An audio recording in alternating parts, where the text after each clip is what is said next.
now about to start.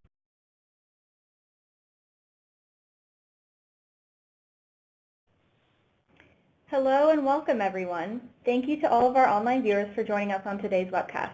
My name is Francesca Gargano, and I'm the Marketing Specialist here at LookingGlass Cyber Solutions. I'm very excited to introduce today's presentation of Cybersecurity Fabric, the future of advanced threat response. In this webinar, our speakers will discuss the need for more integrated and flexible threat response solution, mitigation and response trends in the industry, and solutions to the disjointed security stack. Our presenters for today's session are Chris Dahlheimer, Product Owner of Threat Mitigation at LookingGlass, and Paul Roberts, Editor-in-Chief of the Security Ledger. Before we begin, I want to quickly run through some housekeeping notes and reminders for the BrightTalk webinar platform. Please note on screen that there is a chat window where you should feel free to submit any questions that you may have for our presenters. We will be addressing these questions at the end of today's presentation during the Q&A. If we happen to run out of time to go through all of the submitted questions, then we will be sure to contact you directly following the presentation. Please note that any questions submitted through the chat feature are only viewed by the presenters and not by fellow audience members. So if you prefer to have a question addressed privately, please indicate so in your comments and we will contact you directly if desired. Also note the attachments and links section on our audience screen. We have a few resources for you to peruse at your convenience related to today's topic. Lastly, and very importantly, if you would like to obtain 1 hour of CPE credit towards your professional certification for today's webcast and did not happen to enter your membership number when you signed up, please send it to us via the chat window. All you have to do is simply enter your membership number only, and BrightTalk will tell us which viewer it came from. You can enter it at any time during the webcast. So without any further delay, at this time I'll go ahead and pass this over to our presenter to kick off today's webcast. Chris, please take it away. Hello, yes, I'm Chris Dahlheimer, and I'm the Product Owner of Threat Mitigation, as Francesca has mentioned, and I'll just go forward and kick off some things, right? So looking at the agenda, we'll go through some of the existing problems that we see in cybersecurity and really kind of why the cybersecurity fabric has come to be. Go over some industry trends in threat detection and mitigation, how a cybersecurity fabric can help solve those problems, introduce a newly launched LookingGlass product called Aeonik, and then go into more of a Q&A session where you guys can have a chance to get back to us. So first of all, what problem are we solving? So one of the key players in the cybersecurity industry has said this quote, and I think it accurately sums up kind of the state of the cybersecurity industry, right? The cybersecurity industry is 1,000 points of light with no illumination, and I think this really alludes to the fact that the industry itself and all of the products that are out there are too siloed. They don't play nicely to each other, and they really your attack surface ultimately. We believe that security should not be a set of point solutions, each independent and ignorant of each other. Security should be an integral part of the infrastructure, no matter who runs or owns it, and woven into the network itself. So the security layer itself should be ubiquitous, aware, integrated, and ultimately scalable. So diving into the specific customer security challenges, and most of these should not be a surprise to many, right? But they're worth calling out. Changes in networks, virtualization, segmentation protocols, containerization have rendered, the traditional security stacks relatively ineffective. Much of this infrastructure and technology was conceived or implemented in an era when, enterprise network was simpler to defend. A defined perimeter between inside and outside, before the zero trust paradigm, and, inside meant trusted, right? In most organizations, cybersecurity is, a patchwork of point solutions and technologies that have grown over years through accretion, have become enormously complicated. A mix of vendors and contracts and integrations. As a result, these are often very brittle and very expensive and very, very difficult to maintain. Moreover, a lot of these solutions require very specialized training and certifications, all of which are costly and only make the employee attractive to others, increasing, pressure on turnover and so forth. A lot of these lead to headaches for, the CISO, too much gear, a lot of a shallow talent pool, a lack of interoperability, expensive security architectures, and so on and so forth. The adversary capabilities are undoubtedly increasing at an unprecedented scale and velocity as well. The sophistication of attacks we're seeing today drastically outweighs the means with which we have to defend them, requiring responses at machine speed and very complex automation just to keep up. So looking at, kind of how we can start to solve these problems and looking at the solution, we really need network topology. It needs to fit into the zero trust paradigm. It can't be just a perimeter-based deployment. It needs to be deployed across microsegmentation, cloud and hybrid cloud environments. It also needs to be scalable to meet ever-increasing need of network traffic. Cost effectiveness as well is one of the key things in the anatomy of the solution. Special purpose hardware obviously puts that out of reach, and this needs to be natively integrated and not held together by customer glueware. Technical simplification is another thing that we absolutely stress. Collapsing the existing security stack is very important, as there are too many products doing increasingly the same things. One of those is threat intelligence with firewalls and many different things pulling those in. We need to leverage best-of-breed detection mechanisms built on a lot of known technologies with proven security value, and reuse people and the skills that you already have and have already trained and have already put a lot of resources into. In terms of protection, and this is an area where we feel needs to drastically increase in terms of what we have to offer to the market, is to really advance the state of your defense and your responses that you're able to offer and to counter the adversary. This needs to be deployed throughout the network, not just the perimeter, and we need to assume the attacker is already inside your network, right? So performing inline mitigation, we need to perform orchestration within our actual product itself, not necessarily wait for the SIM to orchestrate an actual response from that. We need to provide advanced response capabilities beyond a simple block, allow, and quarantine as well, and we'll get into that in a little bit as well. So just covering zero trust, just very quickly.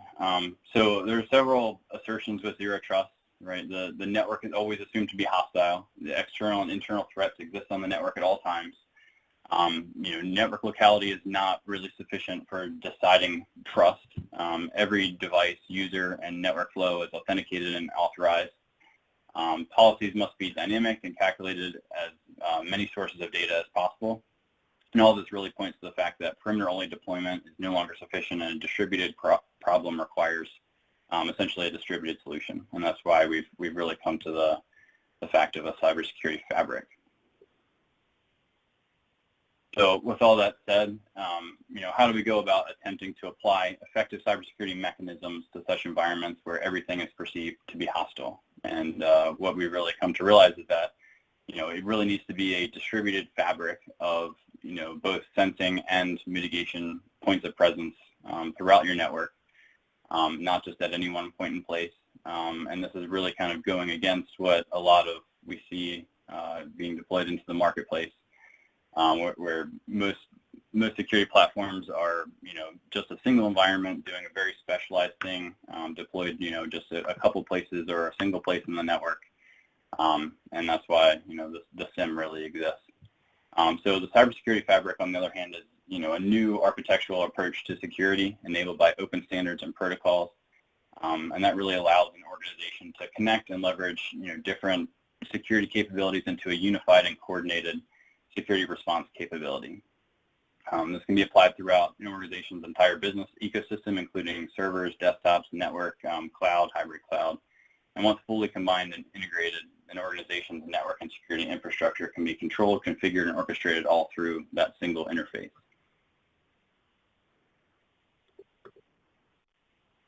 So there are a lot of advantages to a cybersecurity fabric and what we feel like it needs to offer. So it needs to be open and extensible, and that's built on top of open standards. It needs to be easily extensible to add additional capabilities very easily. All the components should be natively interoperable and talk to each other rather than just pushing logs into a SIM and then having orchestration from there. It needs to be unified and coordinated within its security responses, right? So one detection at one point of presence in the fabric should be able to trigger a mitigation throughout the fabric at any point or all points.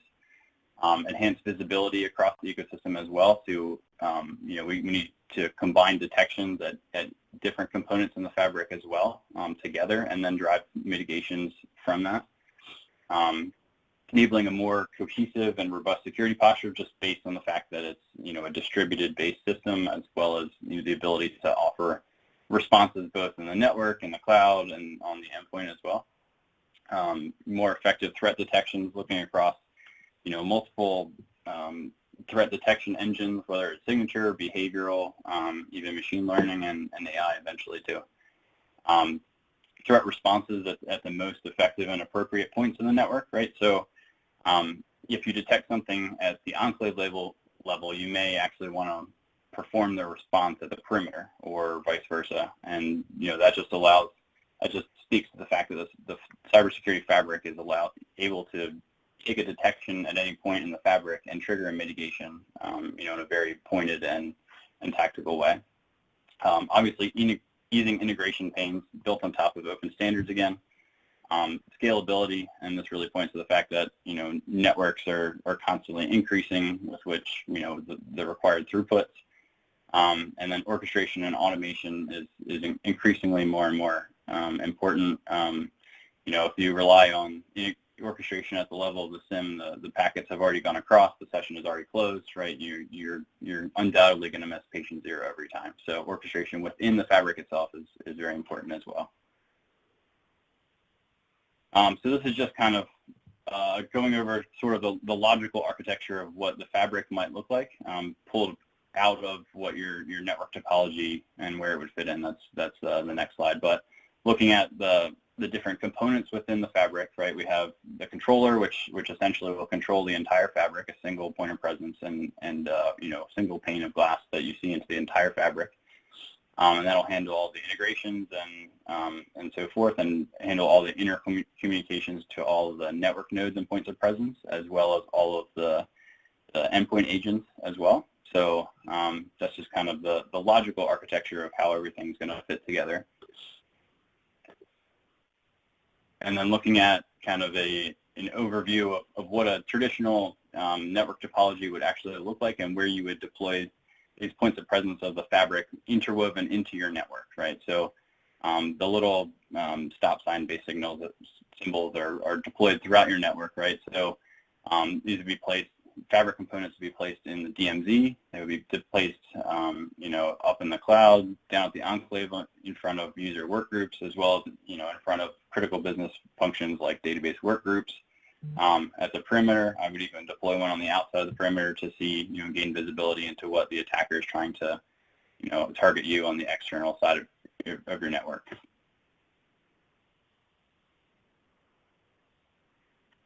And with that, I'll hand it over to Paul to cover the evolving threat landscape. Hey there, everybody, and thanks for the great intro, Chris. I'm Paul Roberts. I'm the editor-in-chief at the Security Ledger, which is a cybersecurity news website where we cover, kind of the fast-evolving space of information security, and special focus on areas like Internet of Things and kind of the evolving security problem or security challenge around our fast-changing information technology landscape. Been founded Security Ledger in 2012 and have been covering the information security space since 2002, both as a journalist and as an analyst. So I guess Chris is sort of the what of this presentation. I'm here to talk to you a little bit about the why of it and help to kind of connect the dots, I think, between some of the specific infrastructure challenges and implementation challenges and the problem. And the problem, of course, is an evolving, fast-evolving threat landscape, and that is really challenging companies and to respond. So as I was putting together my slides for this presentation, I thought, like, well, how do you really represent what the changing threat landscape looks like? And I thought, well, one good way, it's sort of like Deep Throat and the Watergate scandal, follow the money. So I took a look at the Net Diligence claims report for 2018. So these are cyber insurance claims for 2018, but also some data going back all the way to 2013 on what companies are making claims to their insurer for cyber incidents. So this is always a really good kind of, data-based look at what, problems, problems companies are encountering and then seeking to be made whole by their insurer. And just to take a look at this slide, I think one of the things that you see in the sort of 2013 to 2017 space is obviously a big increase in the prevalence of problems like ransomware, business email compromise, and rogue employee compared with earlier years. So particularly ransomware in the past couple of years has really emerged as the point of the spear and the biggest problem, most costly problem that companies are encountering, and certainly a very common problem. News today about hospitals that have been knocked offline by ransomware. And then also just seeing business email compromises, kind of targeted attacks on C-level executives and other important staff members looking to transfer money or other things like that. Again, becoming much more prominent in the last couple of years. What does this mean from a kind of protection point problem or a response problem? Well, one thing it means is that, obviously, as I say, layer 8 of your employees are really the first line of defense against modern advanced threats. And that makes your job as an employer particularly hard because, it's very difficult to secure layer 8, as they call it. It's very difficult to untrain people from their inclination to click on links or respond to emails that seem to be contextual and meaningful. So what does that mean for you? It really means that the job is not so much to block and keep those threats out as it might have been 10 years ago or 15 years ago, looking at hackers, looking at malware like MS Blaster or SoBig or not Stuxnet, but SQL Slammer or something like that. We'll just patch and keep our firewall up to date and we'll keep these threats out. It's much more about closing the window of exposure, of detecting incidents in their early stages so that they don't become much more serious, much more extensive, and much more expensive problems by being allowed to fester. And that is, I think kind of one of the things that LookingGlass is talking about with the Cybersecurity Fabric as well, is providing a way to do that. The sort of use case, I think, that's very useful for you on the audience to consider is, of course, the Petya or NotPetya malware outbreak of a year and a half ago, and or 2 years ago, I guess. One of the costliest, if not the most costly malware outbreak in history, and it offers some really useful lessons for us in this conversation that we're having here. Again, this was some malware that appeared to be a ransomware, although really it was a wiper. There wasn't really a functional ransom feature in NotPetya. It was just designed to be destructive.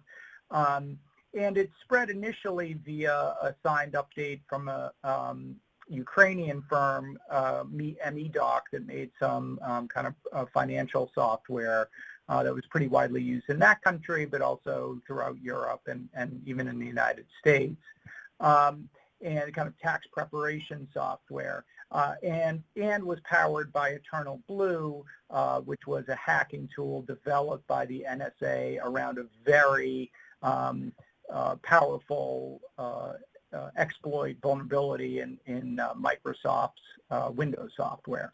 So this was, a very virulent threat, and obviously had a huge impact on some, Fortune 50, certainly Fortune 500, Fortune 50 firms, among them FedEx, Mondelez, the candy maker, the drug maker Merck, and notably the shipping company Maersk. why does this matter to you? First of all, the dollar figures matter. Maersk, $300 million in damages, and basically a shutdown of the company's global shipping operations as it brought its IT network back online after this infection. Merck Pharmaceuticals, $670 million. It's a 2017 estimate, and disrupted the delivery and production of drugs, including Gardasil, so that they were forced to tap a government stockpile to continue providing Gardasil to their customers. So cyber attacks are no longer about network slowdowns. They're no longer about you can't send email for a couple days, or they are increasingly incidents that can have a meaningful impact not only on your quarterly numbers, but even on your viability as a company to provide services to your customers. So the stakes are incredibly high. The estimate for NotPetya is $10 billion globally. When you look at it from the victim's perspective and why NotPetya was able to be quite as destructive as it was, some of the same themes that we're talking about come up. Many of these companies, while highly sophisticated in the services that they deliver and the products that they produce, still using legacy IT controls, are still using, legacy IT controls focused on, perimeterized IT environments and physical assets deployed within the perimeter, even as their consumption of services, cloud and otherwise, has increased. This sort of hybrid environments that so many organizations operate today make visibility and enforcement particularly hard, particularly again when your stable of security tools is really designed or developed to address a very different type of operating environment than most companies have. When you look at some of the origins of NotPetya, certainly MEDoc, a very long-term compromise at that firm that resulted in their update server being compromised and malicious software being integrated into a signed software update that was then distributed to all of their customers. At the very least, if MEDoc had stopped that compromise at an earlier stage prior to the compromise of its update server, at least that part of this attack would not have been possible. And this is the type of, when you think on a day-to-day basis about the updates and so on that you trust from all the different vendors that you use, this is a particularly dangerous scenario. So identifying that attack, stopping that attack early before it becomes critical, before it impacts your reputation as a firm and potentially your viability as a firm. And then obviously with, the ability of NotPetya to spread within networks, just, companies need a better way to identify malicious patterns and be able to act to remediate them or block them in real time. Again, having a response time of hours or let alone days is simply not enough when you have a, fast spreading and destructive piece of malware like NotPetya.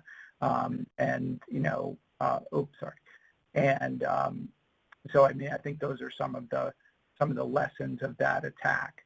From a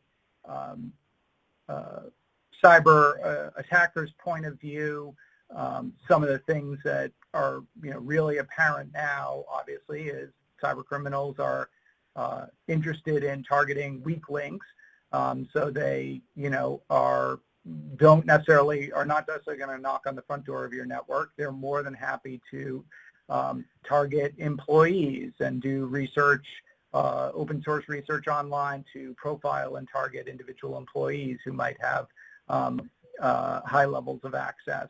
They're more than happy to research your business partners or your supply chain providers. MEDocs would be an example of that.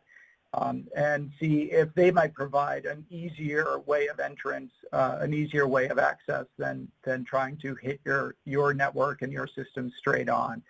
We've seen certainly nation-state linked APTs targeting managed services providers that work with some of the largest firms in the world, compromising servers on the MSP, and then using that as a way to both infiltrate networks, customer networks, and exfiltrate data.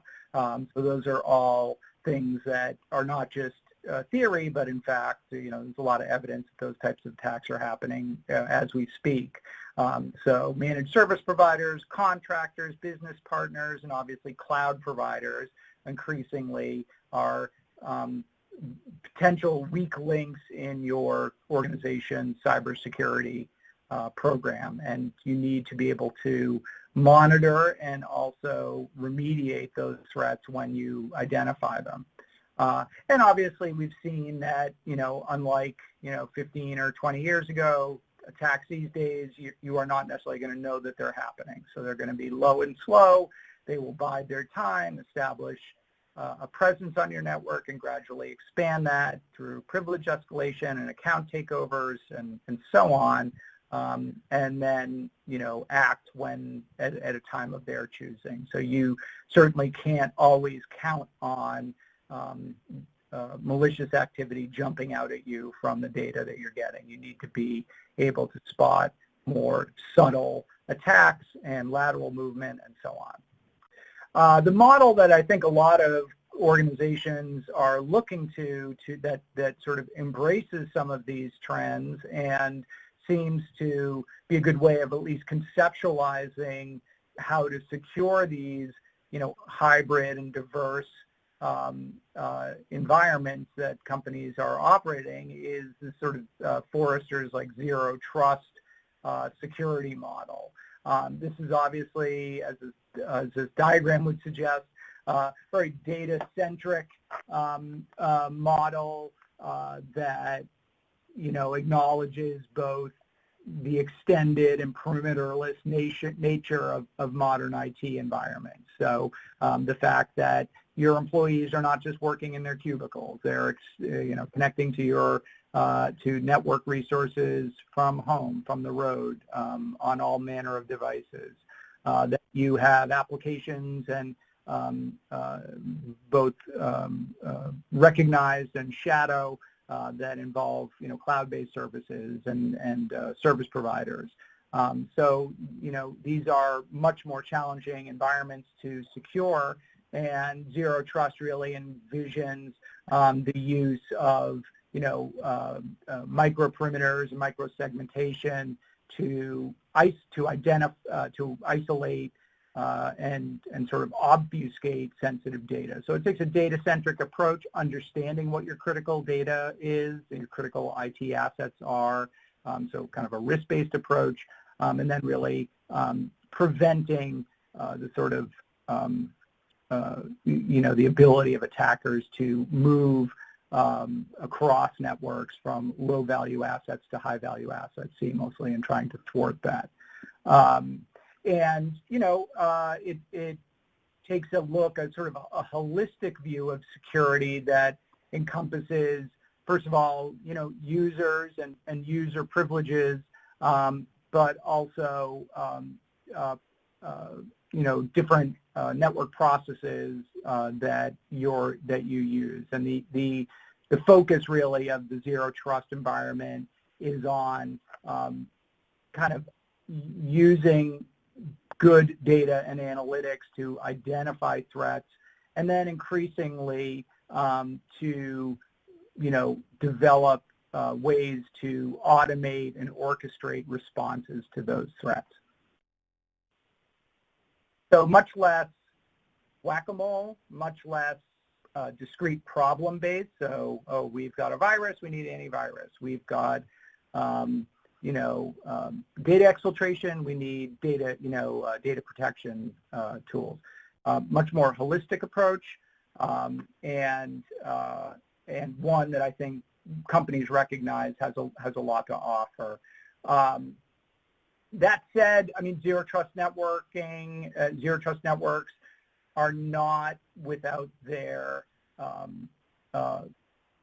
gaps or flaws, and obviously any technology that you implement is going to be good at some things and not good at others. So there, the concern for companies obviously is with blind spots in both visibility and detection.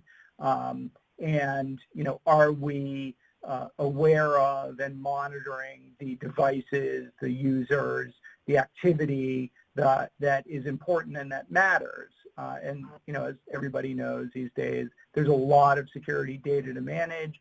If you're using a SIM, you've got more than enough security data. The problem or challenge is really making sense of it. And that's where, as Chris talked about, sort of the notion of a security fabric that can cover over some of these blind spots, make sense, not just consume threat intelligence, but actually make sense of it and make it actionable becomes particularly important. To be able to monitor not only what's going on within your network, but also threats and changing risk levels from outside your network and the cyber underground and so on that might be relevant, and then to act upon that information in a way that reduces risk or remediates problems before they happen. And then, as much as possible, automate that process, take humans out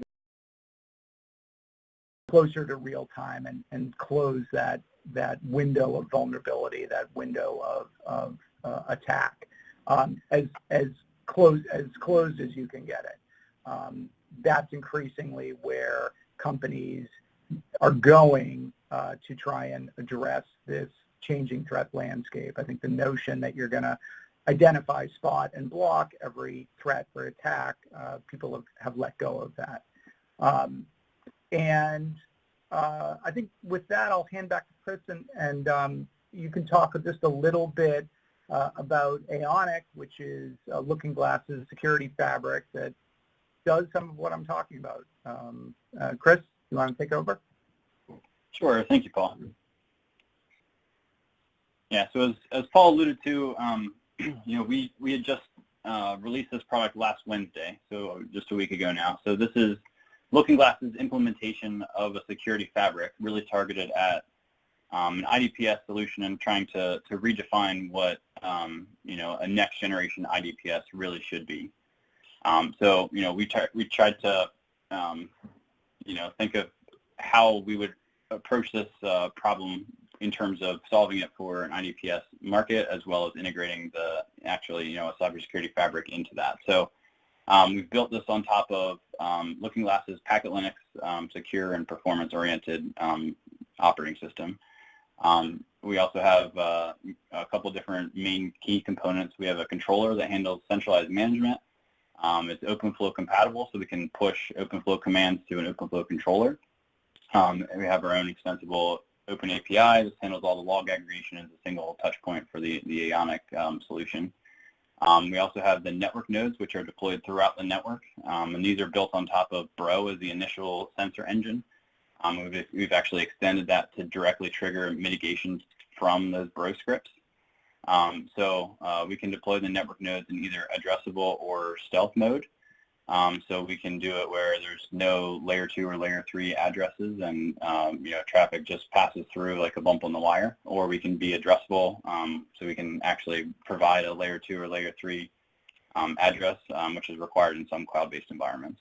And this provides both sensing and actual threat response at each of the points in the fabric as well. We can deploy this on commodity-based hardware as well as VMware. We are targeting AWS as our first cloud deployment, and that should be happening in one of the future releases here coming soon. So looking at the different feature options, we have conceptualized a couple different tiers, and all the tiers include the core components of the software as well as all of the integrations that we currently have.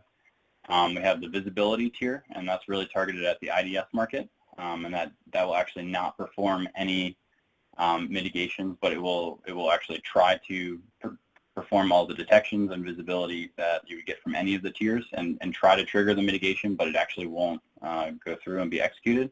Then that'll allow customers to really see, what Aeonik sees on the network as well as what it would have done with it. And then the next logical step is protection. What do you want to do with the detections once you've actually detected something going on in your network, whether that's through a behavioral or signature-based analysis. And then on top of that is our advanced response tier, and that kind of goes into more of the deception-based capabilities that we have. So looking at the core, this is all the components that I just went through, the controller, the network nodes, and all the integrations, with SIMs as well as, network monitoring tools and so forth. So observations, a lot of the things that we're looking for in the first release are scanning, DNS hijacking, a lot of specific vulnerability behavior like heartbleed and shell shock, a lot of the remotely executable, vulnerabilities that we've seen in the wild. We perform visibility, and a lot of this is provided by Zeek right now, but it will be extended to other, mitigation or other detection engines in the future. But we're looking across, I think over 40 different protocols, DNS, SMB, FTP, SMTP, HTTP, all of those. We currently are not looking inside of the encrypted traffic, but we gain a lot of information from, the tunnel, the encrypted tunnel handshakes and so forth. And we glean a lot of information of, what cipher suites were connected over, what actual versions are used.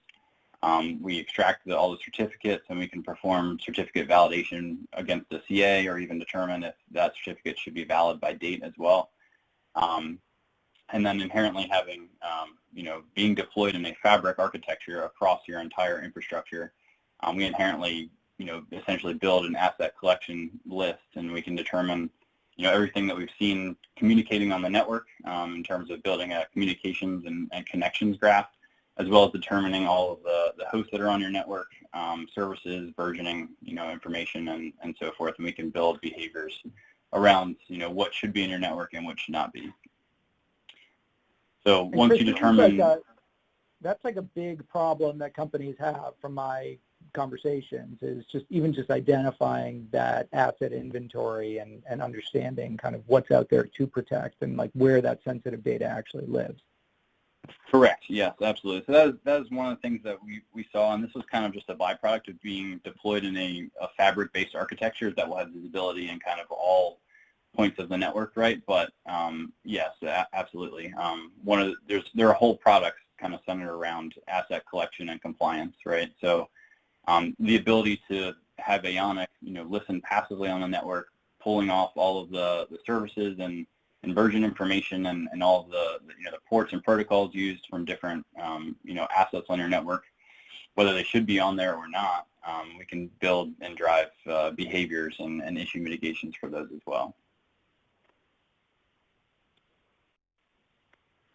So once you determine, you have detections on your network, the next logical step is, let's stop it or mitigate the bad things that we're seeing. So Aeonik is deployed inline in your network, like any traditional IPS would be, and this is built on top of currently with Bro inline detection, and we're triggering mitigation directly from that. We've also integrated with our LookingGlass threat intelligence feeds.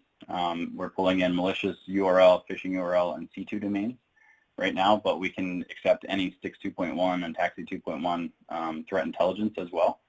So that really brings in a lot of the threat intelligence gateway-based capabilities. We are looking at a lot of vulnerability exploit mitigation as well, with some DNS protections.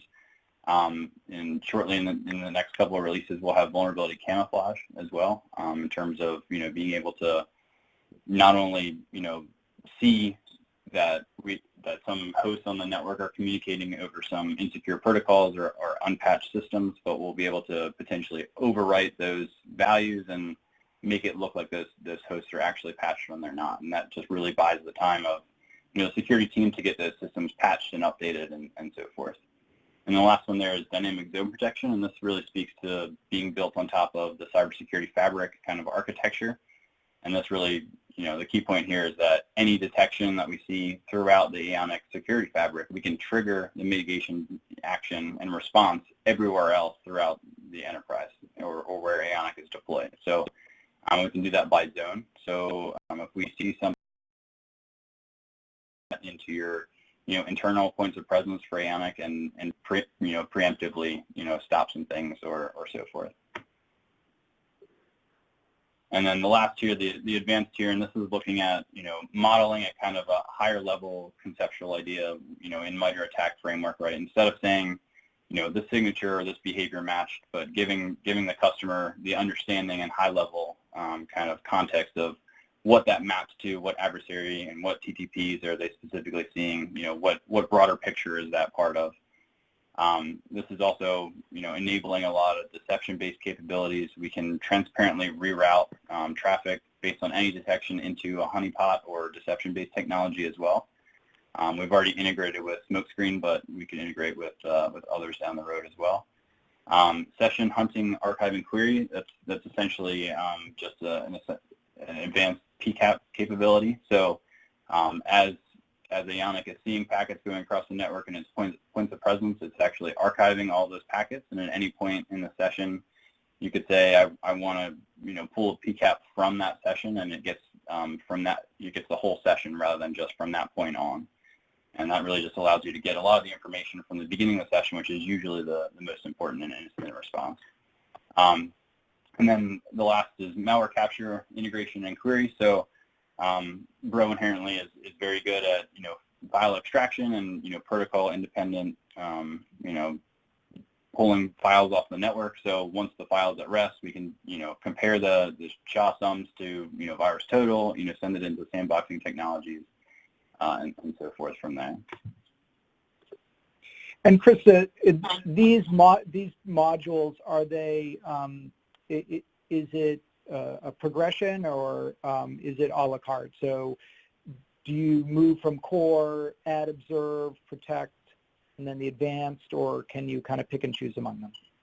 So that's a very good question. Thank you, Paul. So usually it's a progression, and you gain capabilities as you go, kind of up in the tiers. However, all of the capabilities that would be available to you are a la carte. You don't have to deploy all of them. So for example, observation has vulnerability-based visibility, right? But you don't necessarily have to deploy that if you don't want to. Okay. So deploy each module, but you don't necessarily have to deploy each feature within that module. Correct. Absolutely correct. Yep. So really what this allows us to do, and we've taken a lot of, input from both the market as well as Gartner and so forth, the ability of Aeonik to collapse a lot of the security stack, based on the features that we pushed into it initially in the first release, is we're really going to be able to, collapse both IDS, IPS, threat intelligence gateway, network traffic analysis, as well as passive asset inventory. And there's many more to come based on the actual, fabric being deployed in various, points of presence on the network. But those were just the ones that we decided to target first. But this was really, pointing to the fact that Aeonik will have visibility, detection, and mitigation all at all of its points of presence, and potentially reduce load and investment in other areas. So a common theme with the Cybersecurity Fabric itself, and one of the things that we felt very strongly about in creating Aeonik, was being built on top of a lot of open standards, as well as open source software that has already proven its security value. So I mentioned we're built on top of Bro, or Zeek. It's just been renamed to Zeek. As our first detection sensor, we are adding Snort and Suricata here very shortly, as well as additional ones down the road. We're also integrated with OpenFlow and OpenFlow controllers being built on top of a software-defined networking architecture. We integrate with Styx and Taxi as the industry standard mechanism with which to share threat intelligence, being a threat-centric company as well. We felt that was very important to do. Ceph and Leaf are obviously reporting standards for syslog to send into external systems like SIMs. LookingGlass itself has a threat intelligence platform called Scout Prime, and we've also integrated with that to pull down a lot of dynamic information and push it into Aeonik as well. I've already mentioned we integrate with LookingGlass's threat intelligence feeds. Right now, the SIMs that we integrate with are Splunk and Logarithm. We're going to add Elk here in the next release, I believe.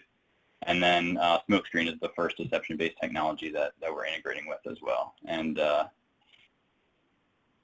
only more to come on those. So looking at the actual deployment-based options of specifically at the network nodes, I mentioned we can be deployed in both stealth and address mode. And we can really be deployed on both bare metal and VMware.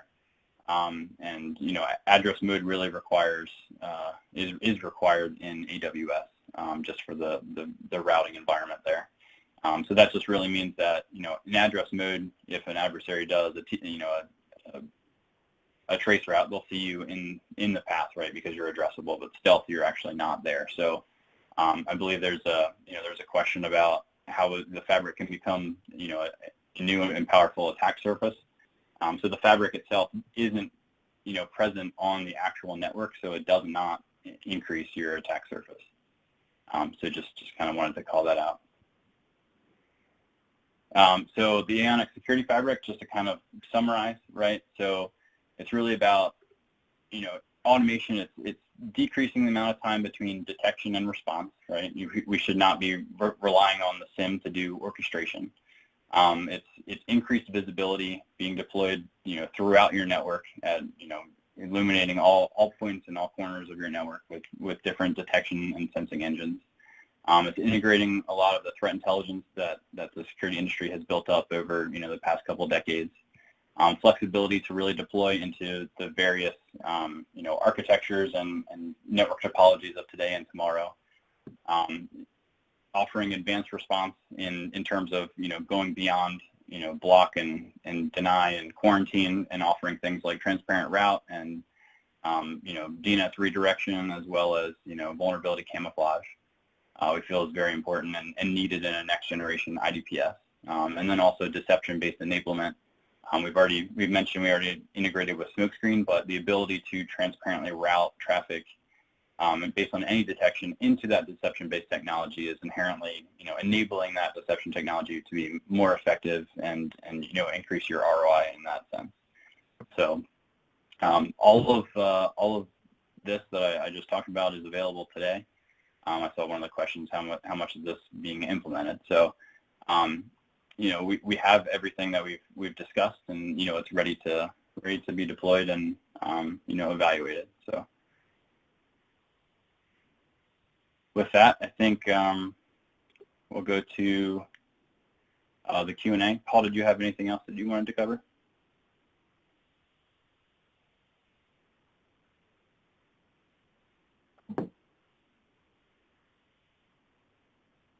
Oh, you're on mute if you're talking.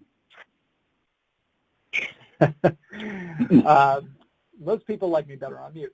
I was going to say, you and I have talked about this. I think we're sort of the industry and companies are really at an inflection point, I think, with the types of security solutions that they've been acquiring and deploying, and then just where threats are moving. So I think this is a really interesting talk that really gets at where the problem has moved and ways that companies can kind of adjust to address it, because obviously the risks for organizations are growing, and they're both monetary and in some ways existential. So I think this is really good. I mean, one question I would have is, anytime you're talking about deploying things inline and doing the types of monitoring, one question I can always anticipate is, what type of latency is this going to introduce into my network environment? What type of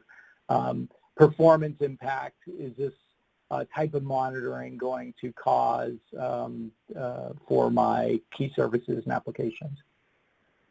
Sure, and that's always a valid question, and it's always a concern that you have as a customer to deploy something in the network. Absolutely understood. So, the amount of latency that the network node would actually, introduce into your network is sub-microsecond.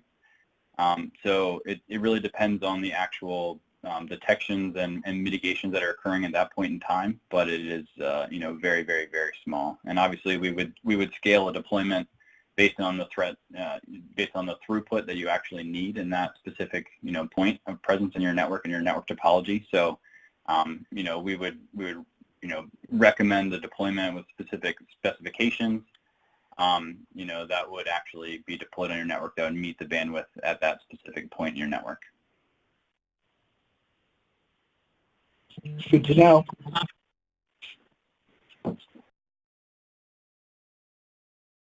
Does it have its own machine like FortiGate and WebSense? So Aeonik is a software-based deployment and distribution method. So you can deploy this both as an OVA or an ISO. That's what we're currently distributing. So based on your needs, we'll currently recommend specific server specifications that you can purchase. At this point in time, we're not planning on OEMing specific servers, though.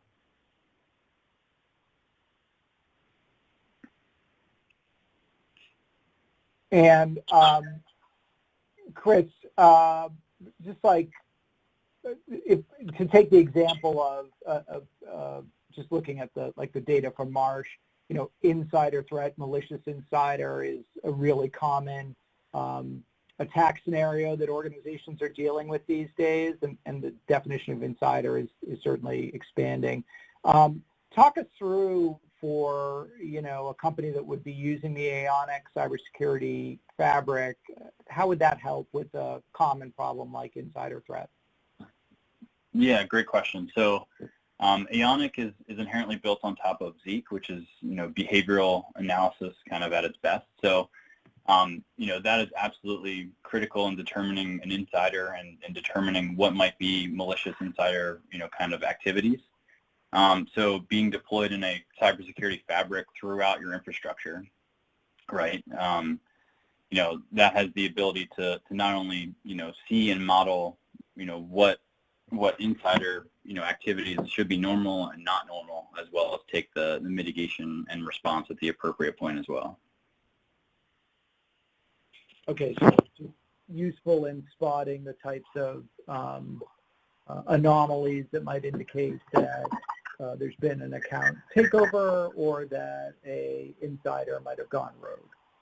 Correct, yeah. And one of the things that we really tried to do in determining the architecture we were going to be built on and selecting Bro first was that Bro itself has a very vibrant community, right? So there are a lot of Bro scripts out there that are centered around the specific use case of insider threat. So being able to take those scripts, from industry, add literally, 2 lines of code, and trigger mitigations directly from those Bro scripts is something we're going to be able to do with Aeonik.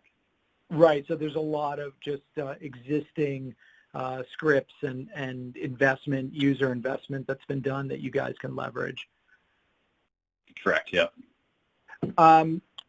And I should remind the audience, you can ask questions. There's a question and answer feature on the Bright Talk, and we've got a couple more minutes. So if you got questions, don't sit on them. Go ahead and pose them, and Chris and I will try our best to answer them.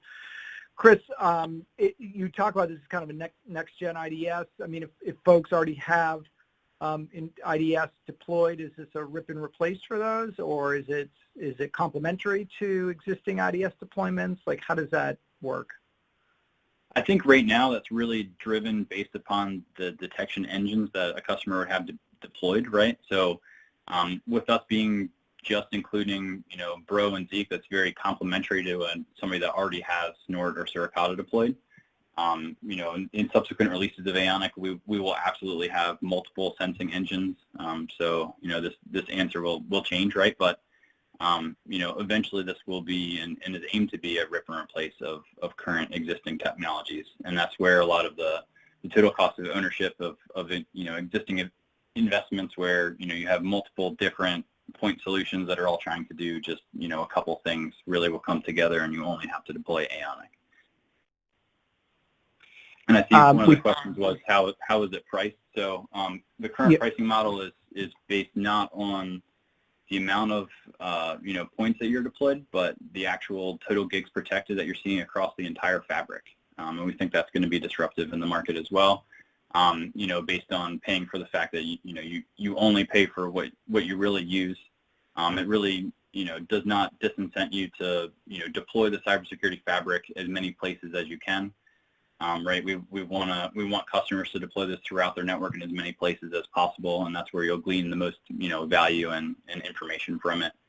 And really that allows you to deploy in both, you know, high availability and fault tolerant architectures as well, with no real, you know, penalization there as well.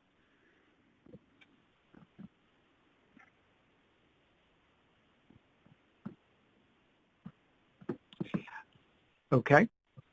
Let's see.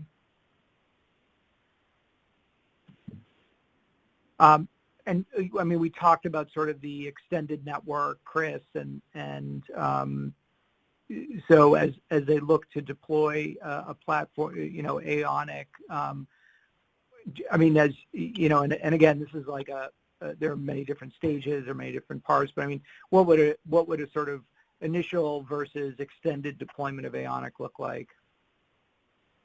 Sure, another great question. So, you know, usually with a network-based technology, you deploy it kind of in a passive architecture first, right? Like off of an optical tap or a span port, just so that you know it's gonna, you know, you trust the actual product, and you know it's going to, you know, perform as you expect. And then you'll place it actually inline, right?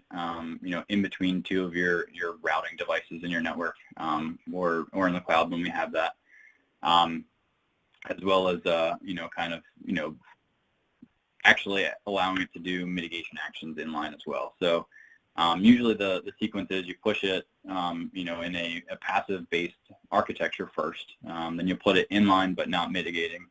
And then once you know and trust the mitigation and detection actions, then you'll actually drive mitigations directly from that. So usually you start with, you know, probably at the perimeter, right, to replace any other IDPS solutions, and then expand from there and deploy it throughout your infrastructure to really use the fabric as it should be used.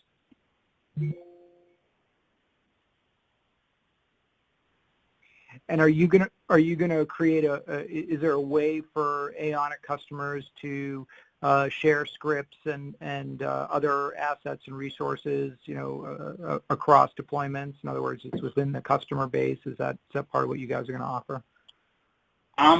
So we're obviously going to leverage the Bro and Zeek community as much as possible, right? You know, a lot of the existing Zeek scripts will be compatible with Aeonik. You just need to add a couple lines of code really to trigger mitigations directly from them. But to go backwards, a lot of the extensions that we did are not compatible.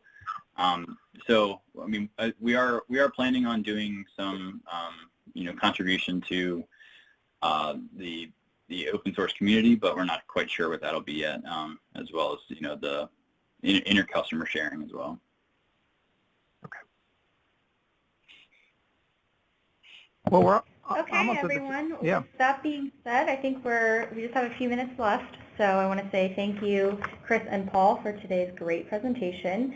And thank you, everyone, for attending our webinar today. A link of the recording of today's webinar will be sent out to each of you following the webcast, and also will be made available on our website under our webinars page for additional viewing.